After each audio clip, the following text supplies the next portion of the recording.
तो फिल्म की शुरुआत में हम मूवी की मेन कैरेक्टर क्लारा को देखते हैं, जिसे जब होश आया तो उसने अपने आप को एक अजीब सी जगह पर पाया। सामने दीवार पे कुछ लिखा हुआ था। ये धमकी थी एक किलर की तरफ से, जिसमें लिखा था कि तुम और तुम्हारे हस्बैंड में से कौन मारा जाएगा। क्लारा जानती थी कि ये एक सीरियल किलर है जो आजकल कैलेंडर किलर के नाम से भी मशहूर हो रहा था। इसीलिए वो बुरी तरह घबरा गई। उसे अपने पीछे किलर की आवाज भी आई, लेकिन किलर बगैर उसे कोई नुकसान पहुंचाए वहां से चला गया और सीन कट होकर यहीं से अब हमें एक जूलियन नाम के इंसान को दिखाया गया। जूलियन घर से एक कॉल सेंटर के लिए काम किया करता था। इस कॉल सेंटर में वो लड़कियां कॉल किया करती थी जिनको कोई खतरा होता था। जैसे अभी जूलियन को एक कॉल आई और लड़की ने जूलियन को बताया कि उसके पीछे बहुत से लड़के लगे हैं। जूलियन ने उसे मशवरा दिया कि तुम आकर स्ट्रीट लाइट के नीचे खड़ी हो जाओ, जहाँ से लोग तुम्हें आसानी से देख पाएं, और अगर वहाँ करीब कोई कार खड़ी है तो तुम उस पर हाथ मार के उसका सायरन बजा दो। जूलियन के कहे के मुताबिक लड़की ने बिल्कुल ऐसा ही किया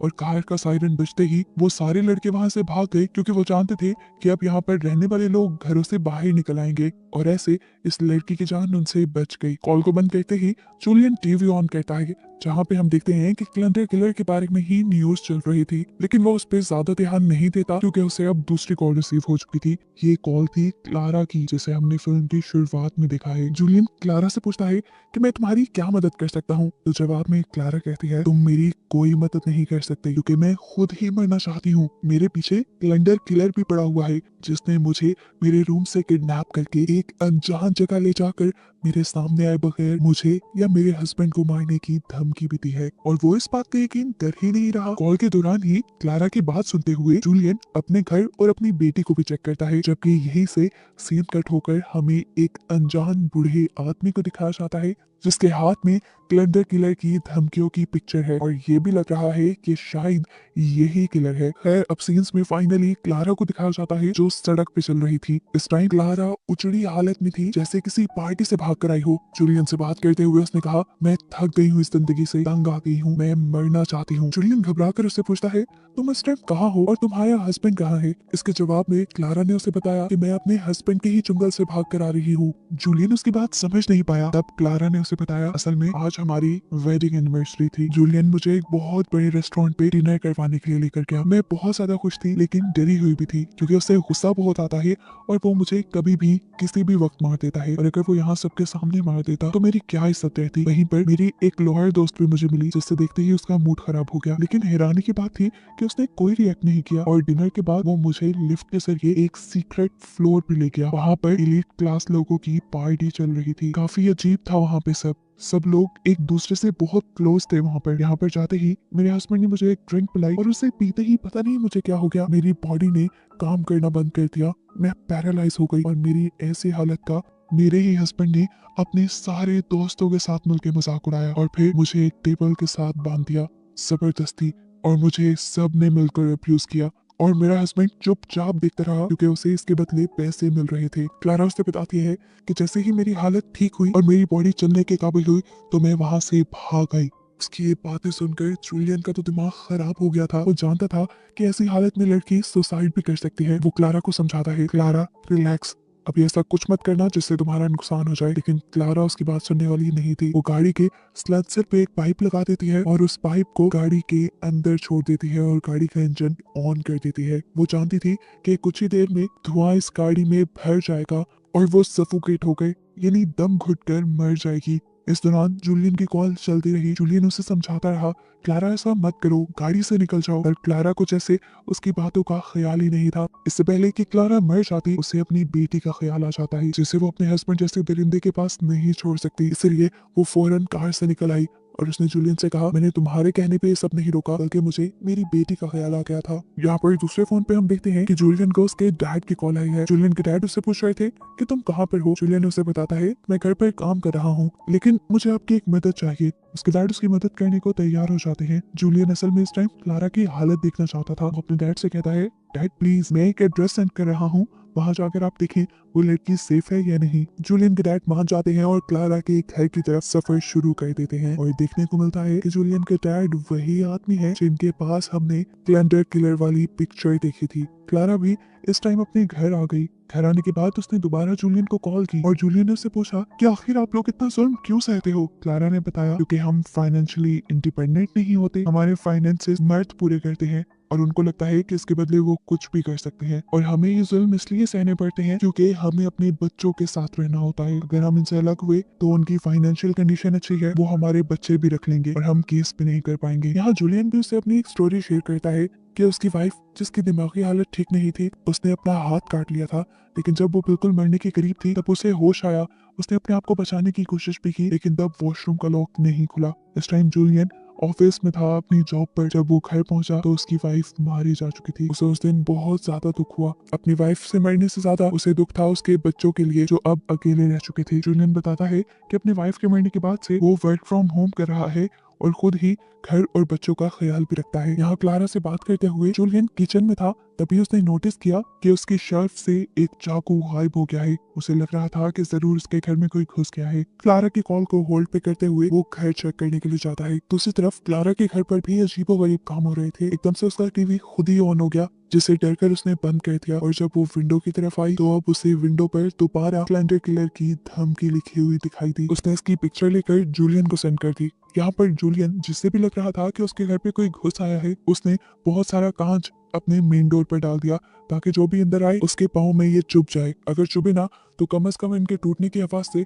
उसे पता चल जाए कि कोई उसके घर के अंदर आ रहा है। यहाँ हम देखते हैं कि जूलियन के डैड भी क्लारा के घर पहुंच गए थे। क्लारा ने उसे देख लिया और क्लारा को लगा कि यही जरूर किलर है, जिससे डरकर वो छुप गई। क्लारा के डैड जब घर के अंदर गए तो उसे कोई नहीं मिला और उसने जूलियन को कॉल करके बता दिया कि लड़की घर पे नहीं है और यहाँ पे सब कुछ ठीक है। ये कहते ही वो तो निकल गए, लेकिन मौका पाते ही क्लारा भी जंगल की तरफ भागने लगी। जूलियन भी लगातार क्लारा से बात कर रहा था, लेकिन जब क्लारा जंगल के अंदर भाग गई तो सारे सिग्नल्स ड्रॉप हो गए और जूलियन से उसकी बात होना भी बंद हो गई। यहाँ भागते भागते क्लारा का पाँव स्लिप हो जाता है और वो रोल होते हुए सड़क पे जा गिरती है। किस्मत से वहां से एक कार गुजर रही थी और कार ड्राइवर ने उसे नोटिस करके उसकी मदद की और उसे उठाकर अपनी कार में ले आया। क्लारा उसके हुलिये को देखकर डर गई।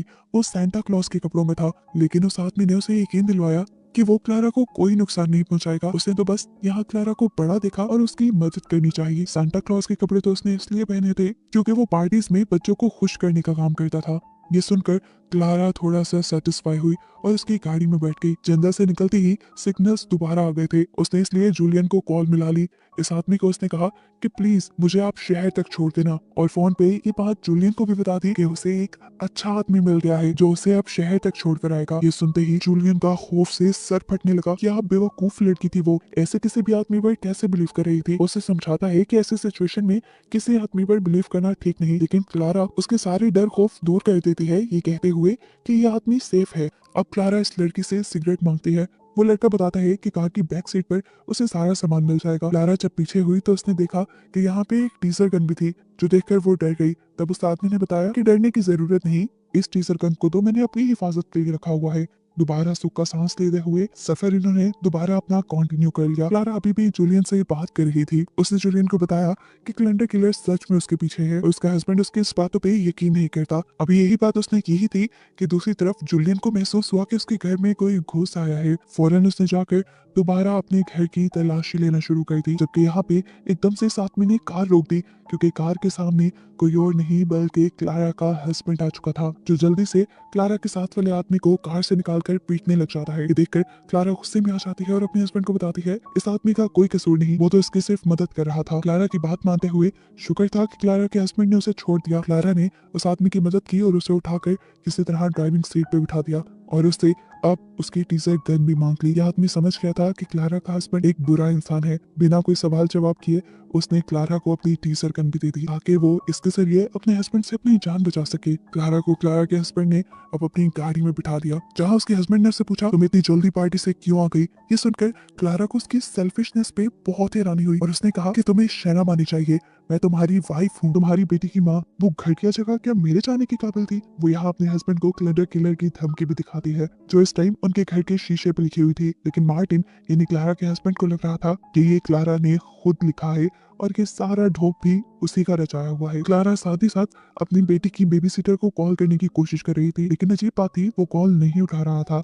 पता नहीं घर पे सारा माहौल कैसा था। अब गुस्से में आकर क्लारा अपने हस्बैंड से कह ही देती है कि तुम आज आखिर मुझे छोड़ ही दो। उसकी ये बात सुनते ही उसके हस्बैंड ने उसे थप्पड़ मारा और बालों से पकड़ते हुए से कहा, अगर तुमने मुझे छोड़ा तो तुम्हारे हाल की जिम्मेदार भी तुम खुद ही होगी। जूलियन के घर पे हम देखते हैं कि जूलियन को अभी भी यही फील हो रहा था कि उसके घर में कोई घुस आया है। इन्वेस्टिगेशन करते करते दोबारा जब वो मेन डोर तक आया तो जो कांच, जो ट्रैप उसने उस घुसपैठिए के लिए बनाया था, वो उसी के पाँव में चुप गया। लेकिन खैर अब वो आगे बढ़ा, दोबारा अपनी बेटी के रूम में गया जहाँ उसकी बेटी सुकून से सोई हुई थी, लेकिन उसकी अलमारी में अब उसे वो चाकू मिल गया जो किचन से गायब था। यानी साफ बात थी, वो यहाँ पे जरूर आया था जिसने किचन से चाकू उठाया और कोई बुरी हरकत करने के लिए वो क्लोसेट में छुप गया। और जैसे ही उसे पता चला कि जूलियन को उसके घर में घुसने के बारे में पता चल गया है, तो वो चाकू छोड़कर यहाँ से भागने की कोशिश में लग गया। जूलियन अब बड़ी ही एहतियात से दूसरे रूम को चेक करने के लिए जाता है, जहाँ पे जाते ही एक आदमी ने उसके ऊपर हमला कर दिया। लेकिन जूलियन इस सब के लिए तैयार था। उसने अपने आप को इस हमले से बचाते हुए ही अपने हाथ में पकड़े हुए चाकू से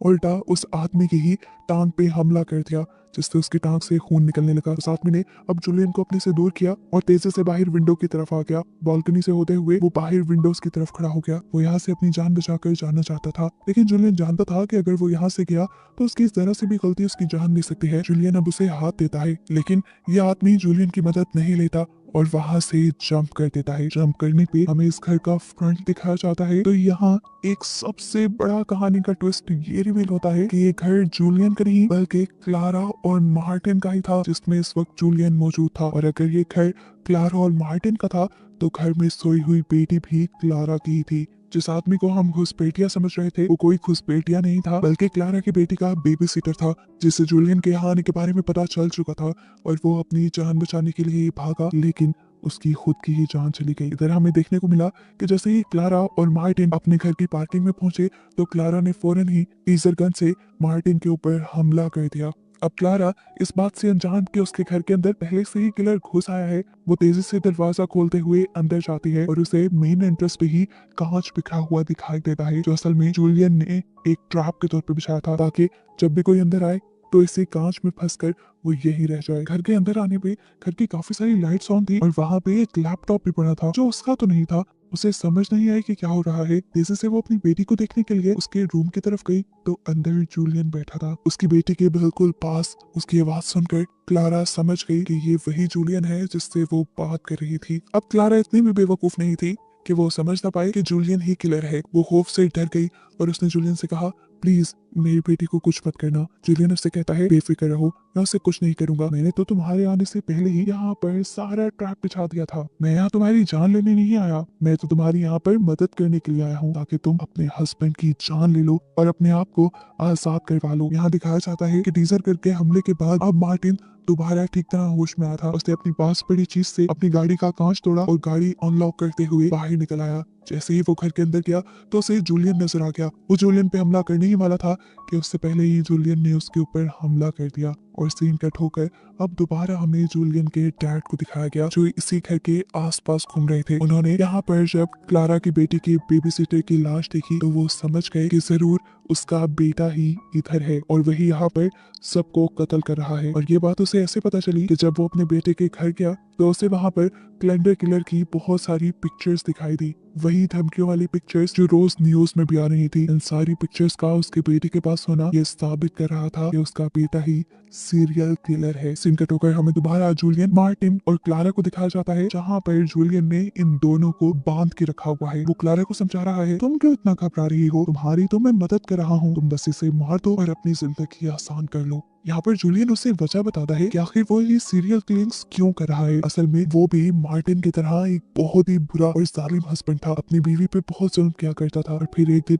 उसके जुल्मों से तंग आकर उसकी बीवी ने सुसाइड कर ली। और उस दिन उसे एहसास हुआ कि कितना आखिर उसने अपनी वाइफ को तंग किया, कितना दुख दिया कि वो मर गई। अब उसे हर औरत का दुख फील होता था और उसने अब अपने आप को बदलते हुए ये फैसला कर लिया था कि वो बाकी भी ऐसे सारे मर्दों को मार देगा जो अपनी वाइफ पर जुल्म करते हैं। वो अब क्लारा से कहता है, आज ये मौका तुम्हारे पास है, पकड़ो चाकू और इसे मार डालो। क्लारा अपने हस्बैंड से जितना प्यार करती थी, उसको मारना तो दूर की बात, वो उसे नुकसान पहुंचाने का सोच भी नहीं सकती थी। जूलियन के फोर्स करने पे उसने चाकू तो पकड़ लिया, लेकिन अपने हस्बैंड के करीब जाने पर उसने अपने हस्बैंड पर हमला करने के बजाय पीछे से जूलियन की टांग के ऊपर हमला कर दिया। जूलियन जोर से चिल्लाया और उसने अब क्लारा को ही पकड़ लिया। इससे पहले कि वो क्लारा का मर्डर कर देता, उससे पहले ही पीछे से गोली चलने की आवाज आती है और हमें दिखाया जाता है कि जूलियन मारा गया। गोली चलाने वाला कोई और नहीं बल्कि जूलियन के डैड ही थे, जो यहाँ पर इन लोगों को बचाने आ गए थे। क्लारा और मार्टिन उसे किलर न समझ ले, इसीलिए जूलियन के डैड ने उसे बताया कि वो जब काफी दिन बाद जूलियन से मिलने उसके घर गए तो उन्होंने वहाँ पर कैलेंडर किलर्स वाली पिक्चर देखी और जब उन्होंने जूलियन को कॉल करके पूछा कि तुम कहाँ हो, तो जूलियन ने झूठ बोल दिया कि मैं घर पर काम कर रहा हूँ, जिससे वो साफ समझ गए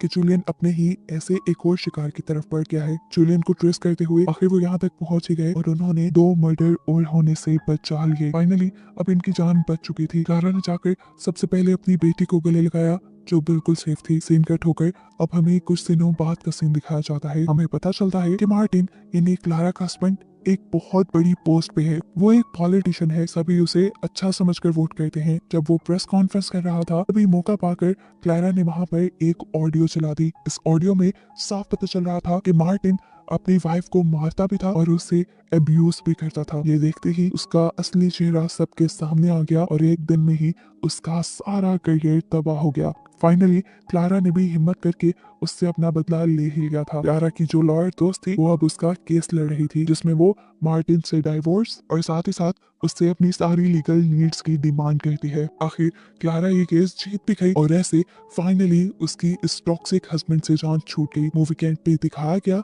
कि क्लारा अपनी बेटी के साथ एक हैप्पी लाइफ गुजारती है और यही दिखाते हुए ये कहानी यहाँ खत्म हो जाती है।